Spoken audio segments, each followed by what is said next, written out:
Hello kids, we are on chapter 7, human settlements. The very first thing is, यहाँ पे आप देखेंगे nucleated settlements और scattered settlements.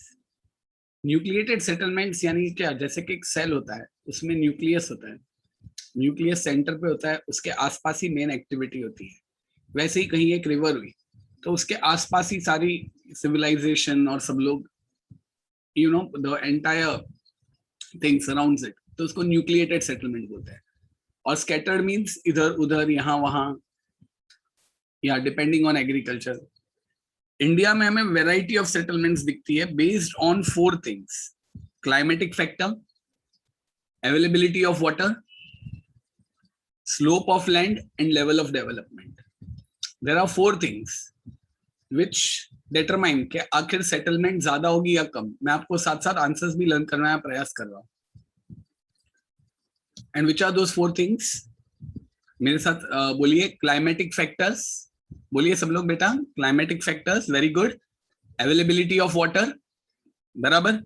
Slope of land and level of development. आप जब ये आंसर्स करेंगे तब ये 4 बातें आने वाली हैं. इन चारों का मतलब समझ लीजिए.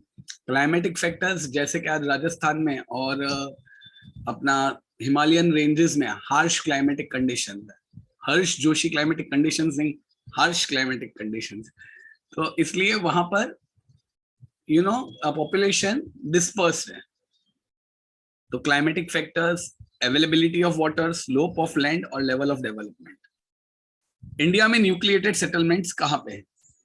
तो मेरे साथ याद रखने का प्रयास कीजिए. Plateau region of Himalaya, sorry Himalaya mountain, plateau region of Narmada valley,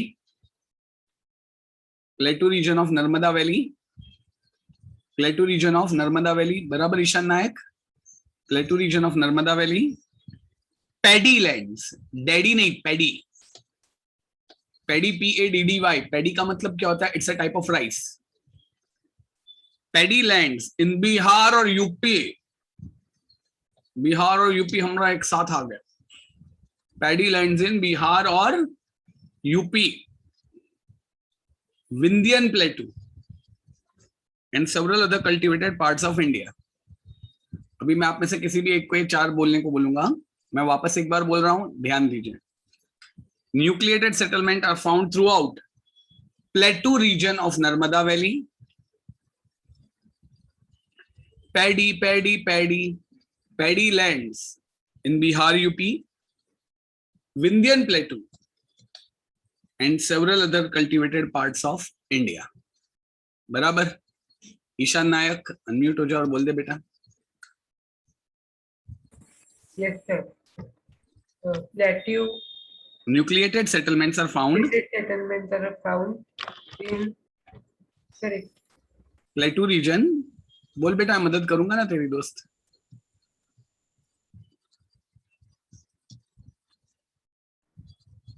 हाँ. nucleated settlements are found in Narmada Valley, Plateau region of Narmada Valley. बोल बेटा. Plateau region of Narmada Valley, paddy lands of UP, Bihar and Vindhya. Bihar and UP. Bihar and UP, Vindhya Plateau and several other cultivated parts of India. Very good, Ishan. बहुत अच्छा. क्या बात है ईशान नायक, पहली बार बोला और मस्त बोला. बराबर बेटा. कितना क्लियर? चलो.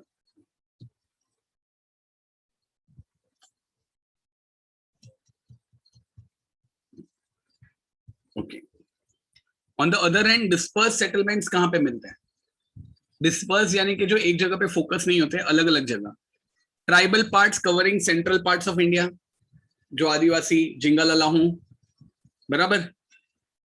Tribal parts covering central part of India, plus Rajasthan में of course eastern and central Rajasthan, Himalayan slopes and land with dissected. Dissected means cut at various parts and uneven, उबड़ा खाबड़ा, ऊपर नीचे वाला, अनइवन टोपोग्राफी.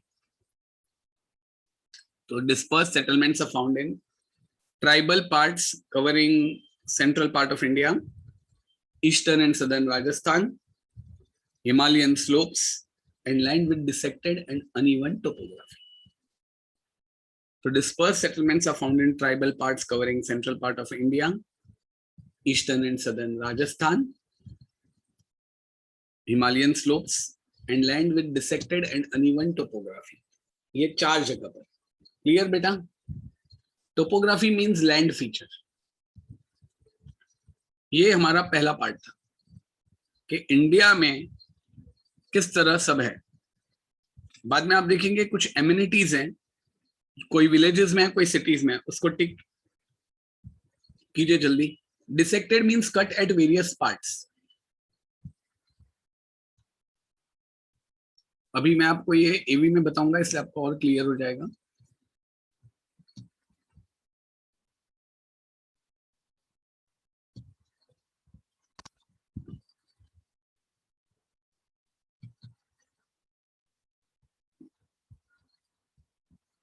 चलिए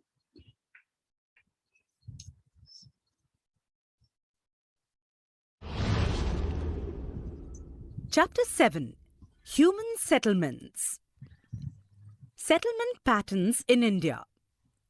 Here are 2 figures depicting the settlement patterns in India. In A, in B. Study the 2 types of settlement patterns in India given in figure A and B. Answer the following questions. Identify the type of settlements. Answer. In A, nucleated settlement is given. In ए में आपको nucleated settlement दिखता है और B में आपको disperse settlement दिखता है. हाँ है ना? समझ में आया बेटा? ए में आपको न्यूक्लिएटेड सेटलमेंट दिखता है और बी में आपको डिस्पर्स सेटलमेंट दिखता है. न्यूक्लिएटेड मींस एक रिवर है, उसके आसपास सब है. B, dispersed settlement is given. Which one is a nucleated settlement? Why? Answer. A is a nucleated settlement because human settlement is clustered around a central point. Which one is a dispersed settlement? What could be the reason behind it? Answer. B is a dispersed settlement because the houses are spread out over a wide area. Can you guess in which regions are these settlements located in India? Answer. Nucleated settlements are found throughout the plateau region of Narmada Valley, paddy lands in Bihar, UP, Vindhyan Plateau, and several other cultivated parts of India. Whereas dispersed settlements are found in tribal parts covering central part of India, eastern and southern Rajasthan, Himalayan slopes, and land which is dissected and uneven topography. Land which is dissected means cut at various parts and uneven topography. Think about it. Tell whether settlements shown in images A and B are urban or rural.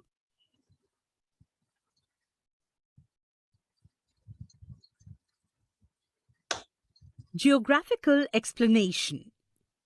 In India, we can see a variety of settlement patterns given the variety of climatic factors, availability of water, slope of the land, and level of development.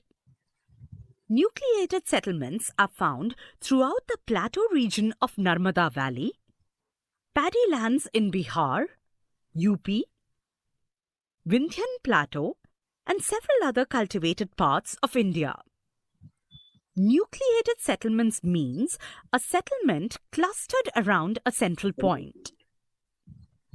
On the other hand, dispersed settlements are found in tribal parts covering central part of India, eastern and southern Rajasthan, Himalayan slopes, and land with dissected and uneven topography. Dispersed settlements means a settlement where the houses are spread out over a wide area. Topography means the arrangement of the natural and artificial physical features of an area. Let's recall. Some amenities and facilities are given here. Clear हुआ अब तक का? हाँ है ना? अभी कुछ amenities और फैसिलिटीज दी हुई है, कुछ विलेजेस में है और कुछ कहाँ पे है बेटा? सिटीज में। हमें देखनी है कौन कौन सी कहाँ कहाँ पे आती है, बराबर? नियति मिस, आर यू देयर? नियति मिस,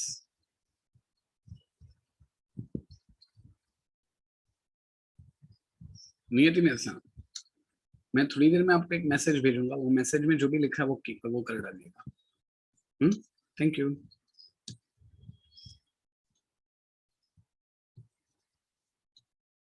चलिए,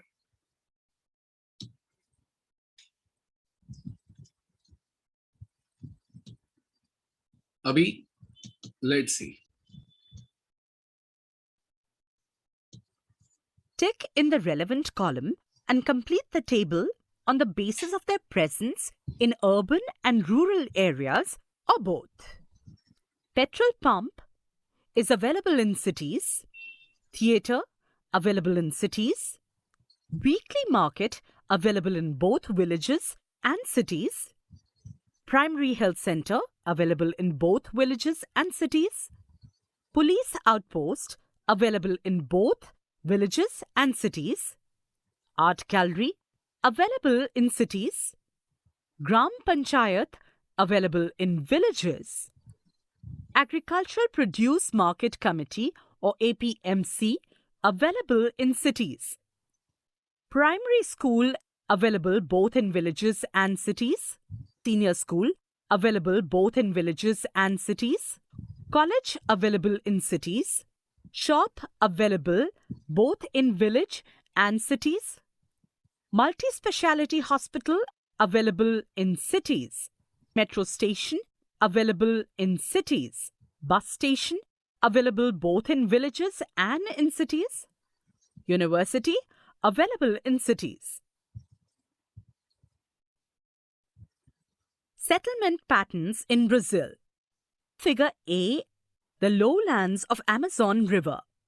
Figure B, Sao Paulo. Here are the examples of settlement patterns in Brazil. Try this. In the figure, बच्चा लोग सुनो, petrol pump available in cities, actually it is villages also, मगर एक होता है, कई कई जगह पे नहीं होता है, एंड में होता है। उसके बाद दूसरी बात जो थी अपना थिएटर, वो विलेजेस में, वो सिटीज में और विलेजेस में दोनों में रहता है। वीकली मार्केट विलेजेस में रहता है, एक्चुअली सिटीज में भी रहता है। हमारे वहाँ सोमवारी बाजार है। प्राइमरी हेल्थ सेंटर दोनों जगह रहते हैं, डॉक्टर की एक दवाखाना, पुलिस आउटपोस्ट यानी कि पुलिस का एक मेन घेरा, वो भी दोनों जगह पे जनरली रहते हैं। मुझे पता है इसमें कुछ और आया था। हाँ बेटा बोल। What is the meaning of outpost? Outpost यानी कि एक पुलिस का, पुलिस थाना। Okay sir. जब भी एक जगह की सीमा एक खत्म होती है तो वहां पर एक पुलिस थाना, outpost. Art gallery of course cities में होती है। ग्राम पंचायत दैट मींस अपना विलेज का जो कारभार संभालते हैं, पंचायत कहते हैं वो, तो ऑफ कोर्स विलेज में रहेगी। एग्रीकल्चरल प्रोड्यूस मार्केट कमेटी ये विलेज में रहती है, उसने सिटीज में बताया था कि एग्रीकल्चर जो भी प्रोड्यूस होता है वो एक साथ एक जगह पे लाया जाता है, वो मार्केट कमेटी और डिटरमाइन होती है कि उसका प्राइस क्या मिलेगा, और फिर बाद में उसको दूसरी जगह भेजते हैं। वो इसमें थोड़ा गड़बड़ था। प्राइमरी स्कूल दोनों जगह पे है, सीनियर स्कूल दोनों जगह पे होती है, कॉलेज सिटीज में होती है, विलेजेस में नहीं होती है, शॉप्स दोनों जगह होते हैं। मल्टी स्पेशलिटी हॉस्पिटल मींस वो हॉस्पिटल्स जो मोर देन वन, एक बीमारी से भी ज्यादा बीमारियों को ट्रीट करते हैं। Metro station, bus station, university के बारे में बराबर था।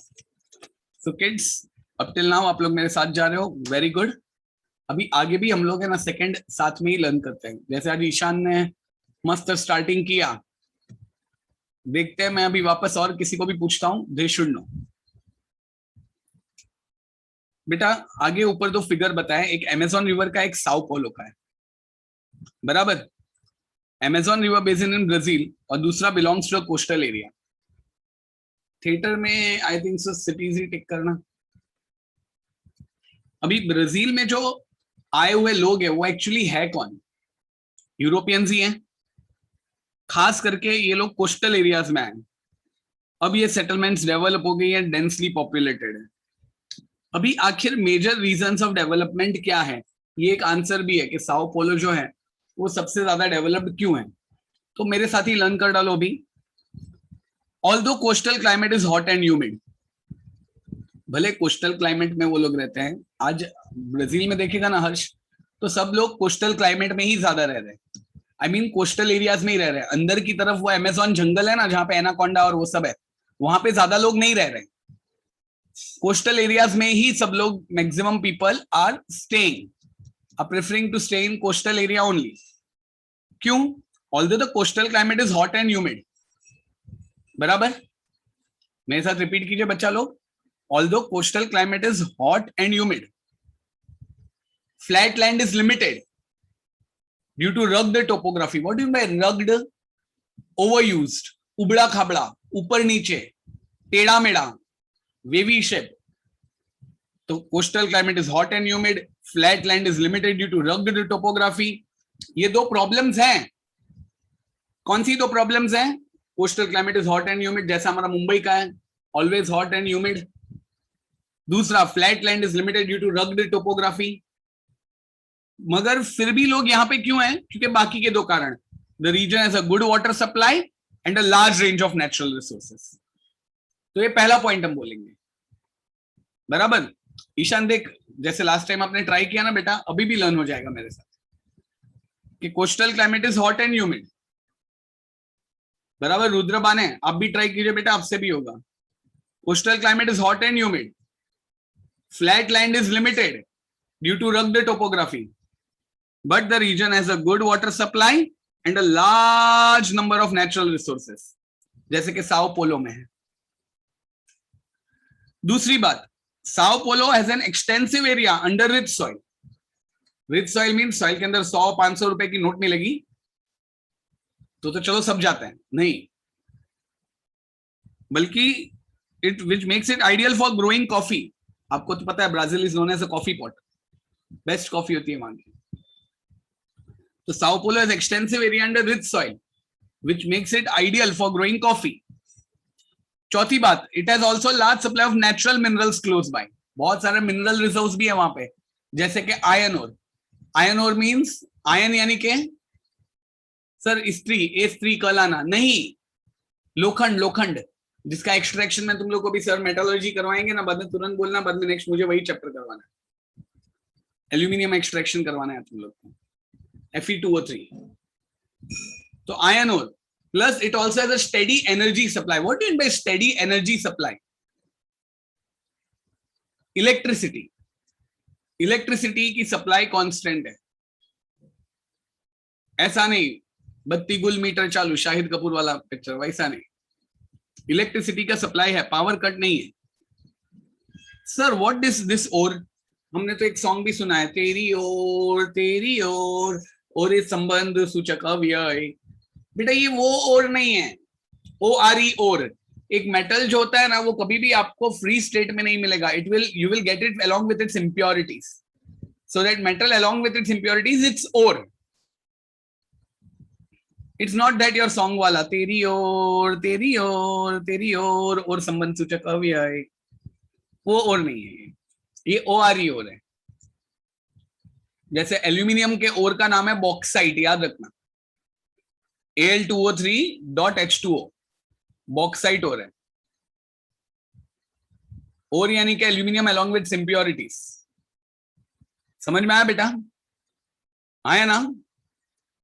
तो मैं वापस बोलता हूं, coastal climate is hot and humid, बराबर, and flat land is limited due to rugged topography, but this region has a good water supply and a large number of natural resources.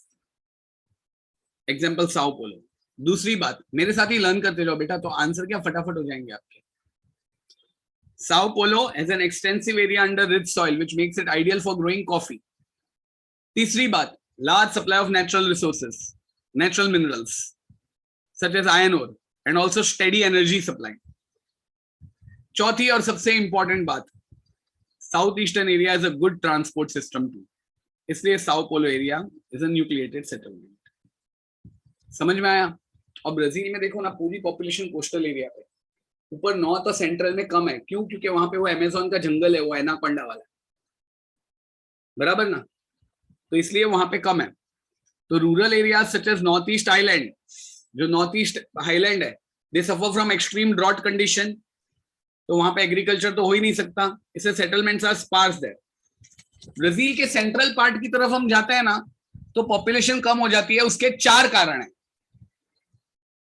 पहला कारण, thick dense equatorial rain forest, जहां पे कोई नहीं जा पाता है. जुमानजी पिक्चर में बताया वैसा, journey to the centre of the earth crust में बताया वैसा, एनाकोंडा मूवी में बताया वैसा. तो thick dense equatorial rain forest. दूसरा, climate is unhealthy and unfit for settlement, कोई रह ही नहीं सकता है. तीसरा, there are limitations on use and exploitation of natural resources. Natural resources हैं, but they can't use it, they can't exploit it, because वहां पे जाना ही कठिन है.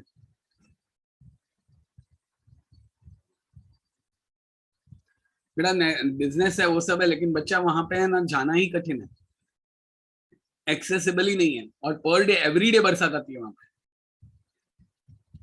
इसे मार्शी एरियाज और ऐसा क्लाइमेट है कि जंगल ही जंगल है वहां पे. चौथा, transport facilities are very poor. एक जगह से दूसरी जगह जाए तो जाए कहां? तो ये 4 रीजंस मेन है, ये आंसर में भी है. Settlements are sparse as we move towards the central part of the Brazil. क्यों? 4 बातें, covered by thick dense equatorial rain forest, climate is unhealthy and unfit for settlement, there are limitations on use and exploitation of natural resources, and transport facilities are very poor in this region. बराबर sir. तो यहाँ पे तो Swiss family Robinson रह सकते हैं, वो लोग भी नहीं रह सकते. यहाँ पे अपना टार्जन भी रहेगा, बीमार पड़ जाएगा 2 दिन में. क्लाइमेट ही ऐसा है, बराबर, हाँ या ना? इसलिए यहाँ पे जानवर बेचारे शांति से रहते हैं, कोई ह्यूमन नहीं आता है. यहाँ पे अपना उन लोग का मस्त ऐसे चलता रहता है, बराबर. तो इतना पहले पता चला, हमने 2 आंसर किए, अगर आपका ध्यान रहा हो तो 2 आंसर्स हो गए हमारे. इसमें ये जो पार्ट लिखा है ना, 4 पॉइंट्स, वो बहुत अजीब ढंग से लिखे हैं. इसको हम अपने ओन वर्ड्स में कन्वर्ट कर सकते हैं कि the area is covered by thick dense equatorial rain forest, the climate is unhealthy and unfit for settlement. बाद में लिमिटेशन लिखा है ना, उसके आगे हम यूज कर सकते हैं, there are limitation on use and exploitation of natural resources, poor transport links in the region. तो उसकी जगह क्या लिख सकते हैं? Transport facilities are very poor in this region. By the way, क्या है समझ में आया? ब्राजील में जितनी भी पॉपुलेशन है उतनी कोस्टल एरियाज में, अंदर की साइड पे है ही नहीं. क्यों? पता चला ये? पक्का बेटा? एक बार जरा हम लोग देख लेते हैं फिर भी.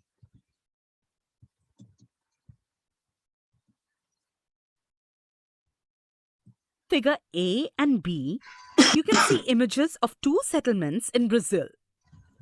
One is from the Amazon River basin in Brazil, while the other anti यानी कि कम बरसात. belongs to the coastal area.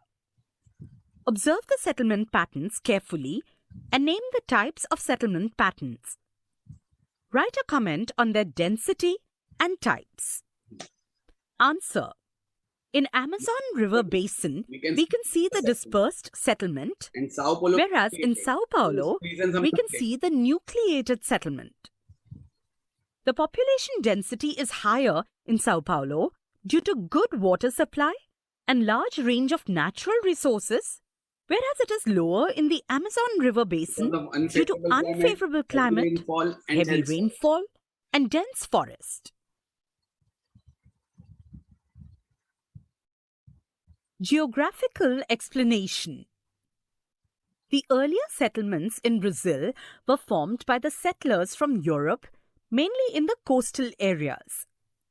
Now the settlements have developed and are densely populated. The major reasons of development are as follows. Although the coastal climate is hot and humid and flat land is limited due to rugged topography, rugged topography means having a rough irregular surface, that is rugged topography. Coastal climate में दो limitation है, एक तो hot and humid है और एक तो क्या है problem, rugged topography. of irregular surface. The region has a good water supply and a large range of natural resources. Example, Sao Paulo. Sao Paulo has extensive area under rich soil, which makes it ideal for growing coffee. It also has a large supply of natural minerals close by, such as iron ore, and it also has a steady energy supply. The southeastern area has a good transport system too. This makes the Sao Paulo area a nucleated settlement. Rural areas such as the northeast highlands suffer from extreme droughts, which make it difficult for practicing agriculture, and hence settlements Sparse यानी के less, not more. are sparse here. Settlements become sparse as we move in towards the central part of Brazil. उसके 4 reasons Given हैं. other- वो 4 reasons कौन से हैं सबको? पहला क्या, area is covered by thick dense equatorial rainforest, climate is unhealthy and unfit for cultivation, there are limitations on use and exploitation of natural resources, और transport facilities कम है. आप लोग ये समझ के लर्न Major करोगे ना बेटा तो ज्यादा पता चलेगा, क्योंकि यहाँ पे interior Area is covered by thick, dense equatorial rainforests. ये 4 पॉइंट घड़ी घड़ी The हरा climate here is unhealthy and unfit for settlement. Limitations on use and exploitation of natural resources. Links कहाँ पे आया भाई? हाँ, poor transport links in the region, वो उन लोग का सेंटेंस फॉर्मेशन रॉन्ग है.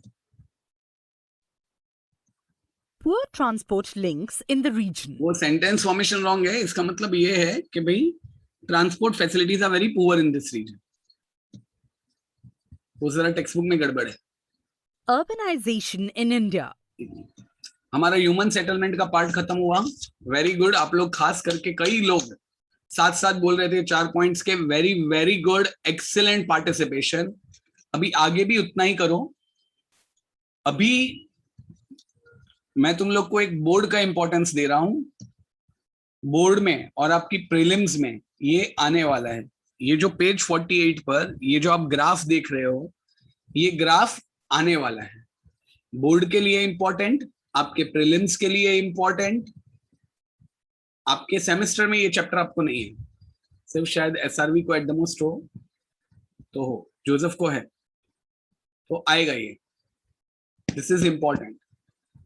ये ग्राफ सबसे इंपॉर्टेंट, सभी मिस का फेवरेट है. तो पहले 2 मिनट देता हूं, आप लोग सॉल्व कर दो, फिर हम लोग इसमें आंसर्स देखते हैं. यस, ये ग्राफ प्रोजेक्ट के लिए भी है, आ सकता है, क्योंकि ये बहुत इंपॉर्टेंट है बेटा. ये सर हम लोग साथ में ही करते हैं. मैं तुम लोग को होमवर्क में नहीं देता, हम दोनों साथ में कर देते हैं. आप लोग अभी सॉल्व करो, 2 मिनट देता हूं, बाद में हम लोग डिस्कस करते हैं इसको.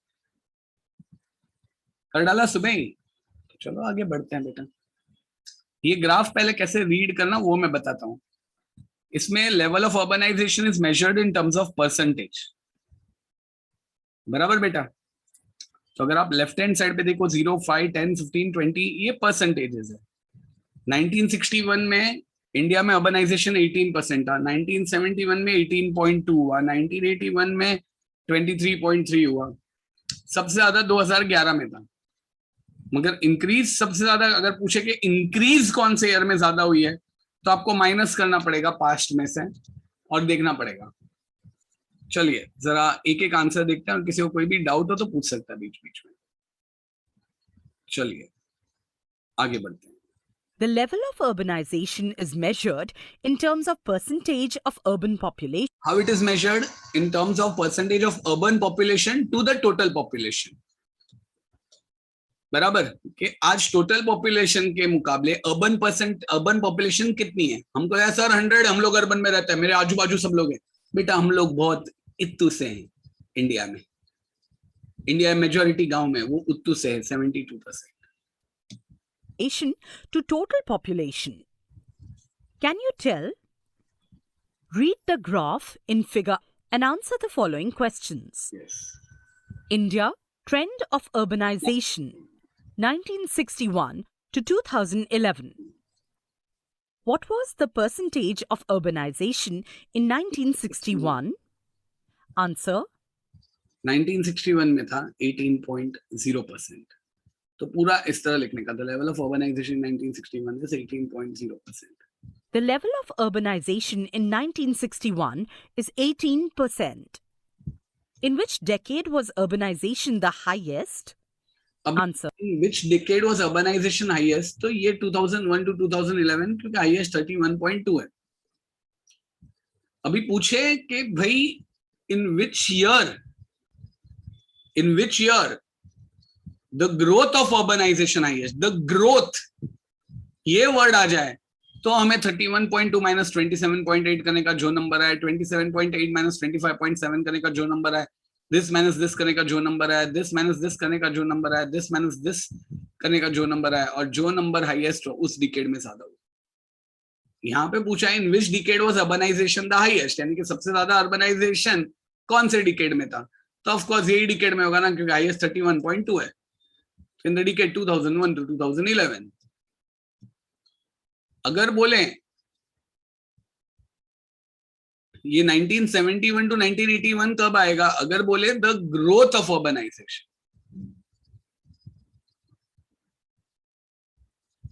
तो 23.3 minus 18.2 करो तो ज्यादा आता है कंपेयर टू अदर्स. समझ में आया? ये एक वर्ड में सब गड़बड़ हो जाती है. Sir, the urbanization was highest in decade 2001 to 2011. क्योंकि इतना 31. In which decade was the growth of urbanization lowest? यहाँ पे ग्रोथ है. Answer. तो ग्रोथ पूछा है बराबर. तो इसमें अभी आपको 31.2 minus 27.8 करने का, 27.8 minus 25.7 करने का, 25.7 minus 23.3 करने का, 23.3 minus 18.2 करने का, 18.2 minus 18 करने का. तो आपको दिखेगा कि भाई 0.2 ये सबसे कम हुआ है, बाकी सब में तो ज्यादा ही हुआ है. तो लोएस्ट इन द डिकेड, इसमें ग्रोथ आया ना इसलिए. Sir, the growth of urbanization was lowest in decade 1961 to 1971. What inference can you draw regarding What India's inference urbanization आप after reading the graph? Answer. After reading the graph, we can infer that since the independence, the growth of urbanization in India has been slow as compared to growth of global urbanization. urbanization के मुकाबले काफी slow है. Geographical explanation. It is clear from the above graph that the growth of urbanization in India has been slow.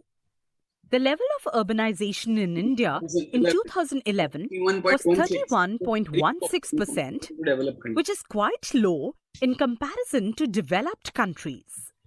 At the same time, urban population is increasing. बराबर. Expansion of urban centers, emergence of new towns have played a significant role in the growth of urban population and urbanization in India.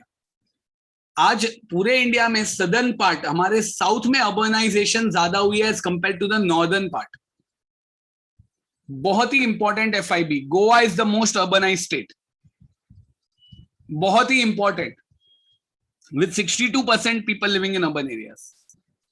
Delhi union territory है, इसलिए लिखा है Goa is the most urbanised state. Delhi is more than 80% urban. Tamil Nadu, Maharashtra, Gujarat, Kerala में urbanisation ज्यादा है. Urbanisation कम कहां पे है? हिमाचल प्रदेश, जम्मू कश्मीर, यूके, बिहार और राजस्थान. यहाँ पे लो लेवल ऑफ अर्बनाइजेशन. ये पूरा याद रखना है. Most industrialised state Goa 62%. अगर यूनियन टेरिटरी भी ले लो तो दिल्ली, जहां पे 80% पॉपुलेशन अर्बन एरियाज में रहती है. तमिलनाडु, महाराष्ट्र, गुजरात, केरला में अर्बनाइजेशन इज मोर. और सबसे कम कहां पे है? हिमाचल प्रदेश, जम्मू कश्मीर, उत्तराखंड. ये तीनों हिली एरियाज आ गई. दूसरा बिहार और राजस्थान. और उसके बाद ये टेबल है वो. बेटा इंडियन सब कॉन्टिनेंट की एक लंबी हिस्ट्री है अर्बनाइजेशन की. पहले से हमारे वहां रिवर बेसिन्स के पास लोग रहते थे, प्लेटूज और माउंटेन्स में लोग रहते थे. इंद्रप्रस्थ जो महाभारत के टाइम पे था, एक्चुअली वो दिल्ली है. मिथिला, वाराणसी, हरप्पा, मोइंजोदारो, उज्जैन, प्रतिष्ठान, वो अर्बन सेटलमेंट्स अर्लियर टाइम के, पुराने जमाने के शहर. काफी फैसिनेटिंग बात है ये. At the same time, the urban population is increasing.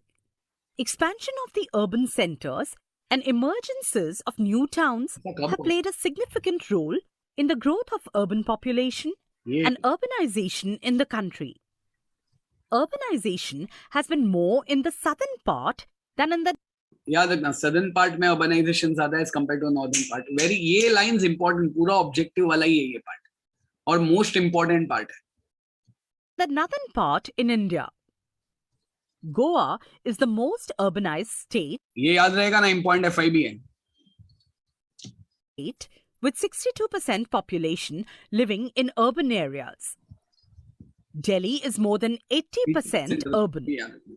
In the state of Tamil Nadu, Maharashtra, Gujarat, and Kerala, urbanization is more. Himachal Pradesh, Jammu Kashmir, Uttarakhand, पूरा Himalayan. Bihar, Rajasthan are some of the states with low levels of urbanization. Give it a try. Prepare a chloropleth map showing urban population Yeah. using the data given in the table. इसके लिए short form Source, बना लेना. Census 2011. Here is chloropleth map showing urban population. इसका screenshot ले लो.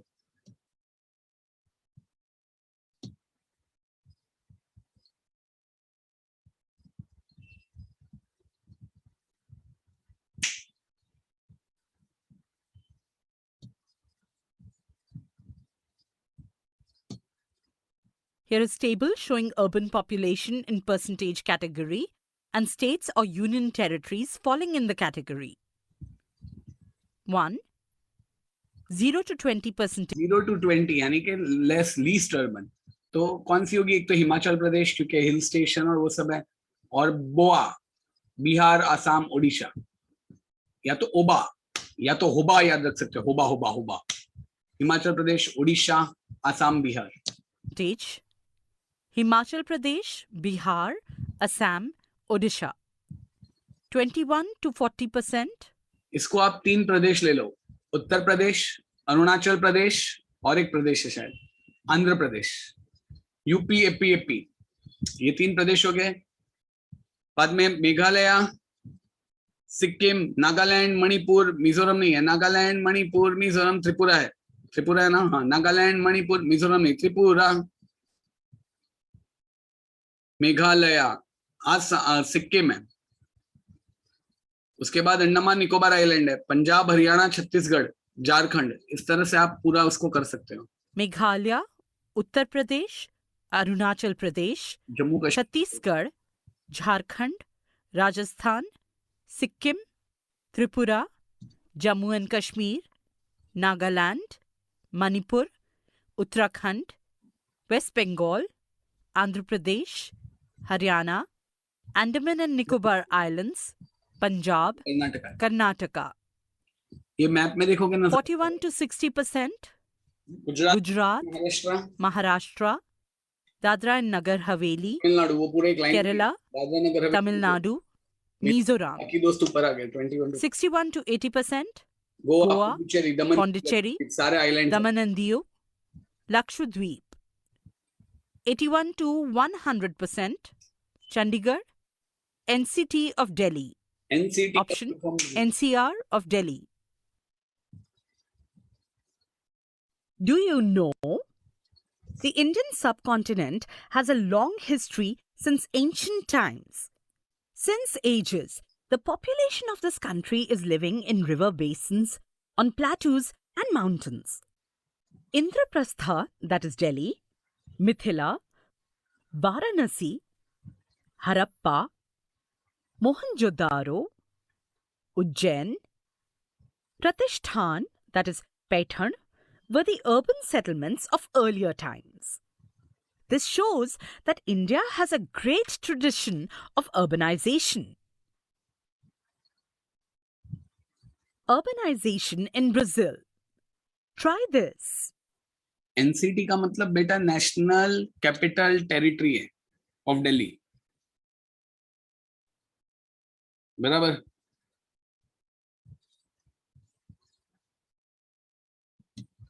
Look at this table. It shows the growth of share of urban population in total population of Brazil. ये भी exam में आता है, ये देख के आपको इसका ग्राफ बनाने का होता है। Draw a line graph from this table. ये एग्जाम में आता है। Examine the graph carefully and answer the following questions.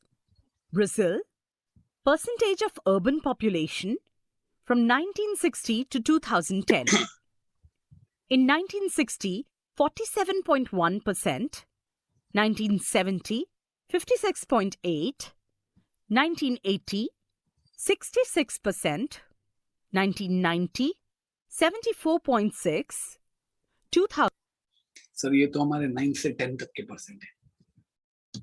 81.5%, and 2010, 84.6%. ये 2020 या 94 तक अभी पहुंच जाओगे। What is the चलो ये आंसर सब लोग करो। What is the interval of the data? सब लोग टाइप करो कौन सा इंटरवल है data. What is the interval of data? NCT national capital territory,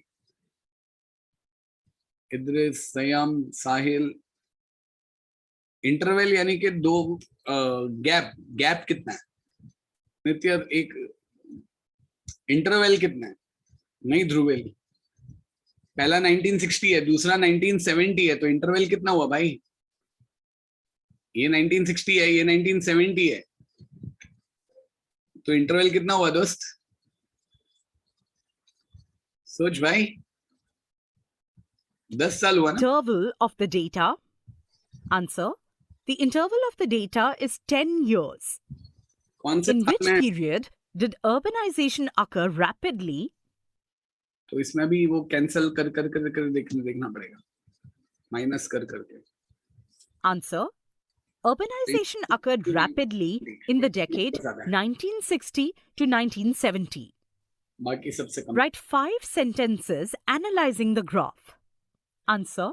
The graph shows interval of 10 years. 10 years। In Brazil census is conducted at the end of the decade.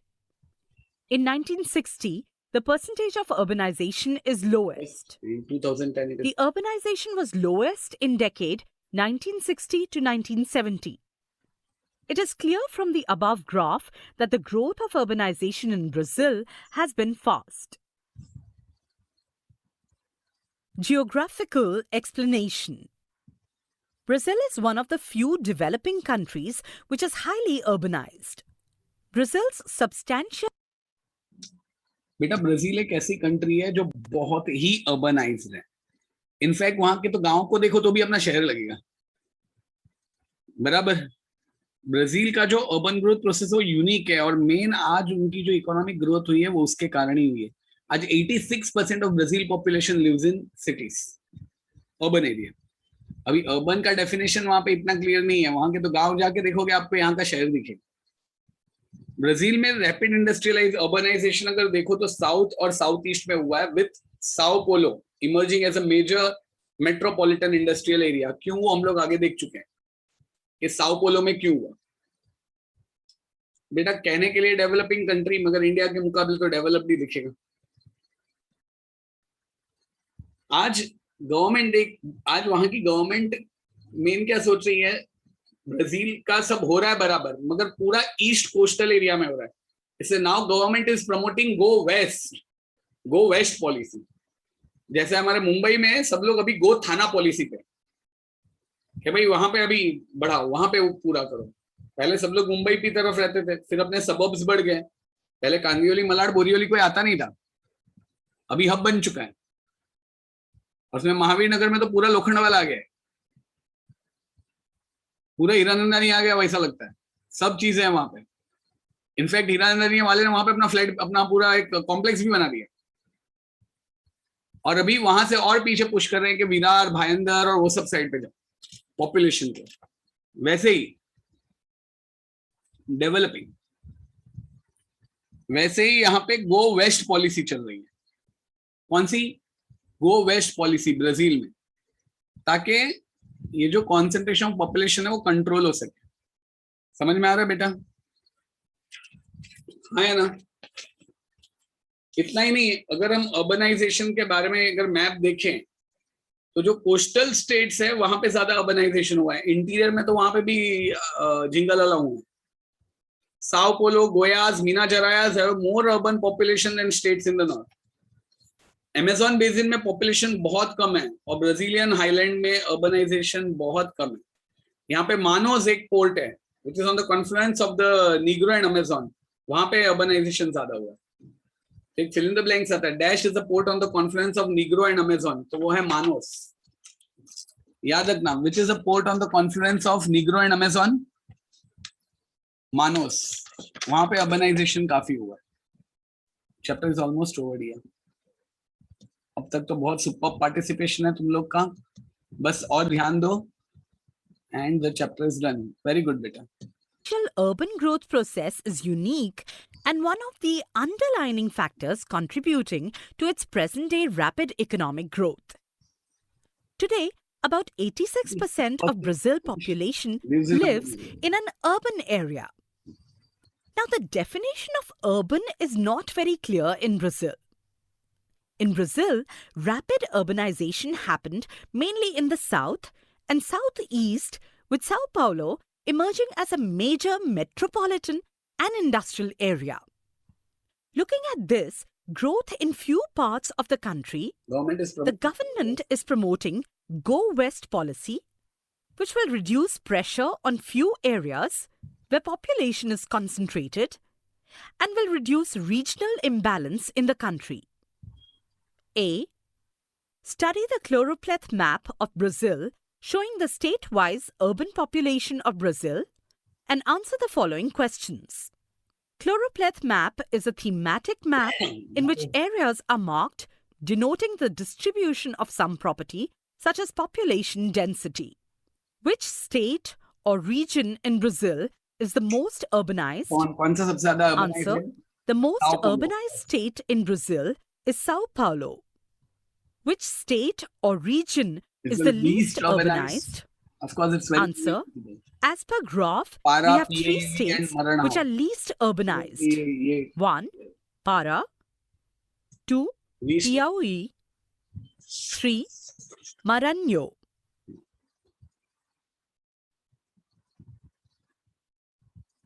Colors of both.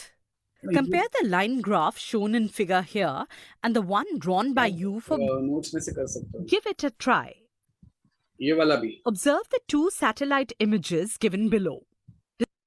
Make friends with maps. Geographical explanation. As you can see from the map, urbanization has occurred more in the coastal states than the states in the interior of the country. States like Sao Paulo, Goiás, Minas Gerais have more urban population than states in the north. As population is less in Amazon basin and Brazilian highlands, urbanization is also less. In this part, Manaus is a port on the confluence of the Negro and the Amazon. Confluence means the junction of two rivers. Two rivers. Urbanization has occurred here. मुझे आपको ये एक जरा आप लोग के साथ Make friends with maps. ये वाला Give it a try. ये एक Observe the two satellite images satellite given images below. देखिए आप। Describe the settlements with respect to physiography. Considering the physiography, where could these settlements be located? Find out their settlement pattern and limitations with respect to their future growth. Answer. First, location. Both satellite images show human settlements in a mountainous region. One settlement is along the slope of the mountain, while the other is on top of a mountain.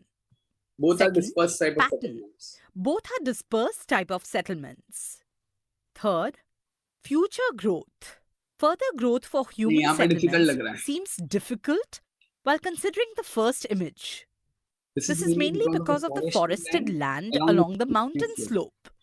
The second image showcases steps going downwards. Downwards. There is a danger of landslide in these regions, इससे and यहाँ पे hence भी human here too, settlements, the scope of future growth for human settlements is very less. Make friends with maps. So any problem? पक्का बच्चा? बहुत अच्छा participation था, सुबह भी बच्चे आए और बहुत अच्छा the way you people came back. Everyone came back evening also and studied. I hope so you people are studying. Very good बेटा. बस होमवर्क पूरा करते जाओ बेटा. बराबर बच्चा? चलिए जरा बाइक बोल दो. बाय. रिकॉर्डिंग को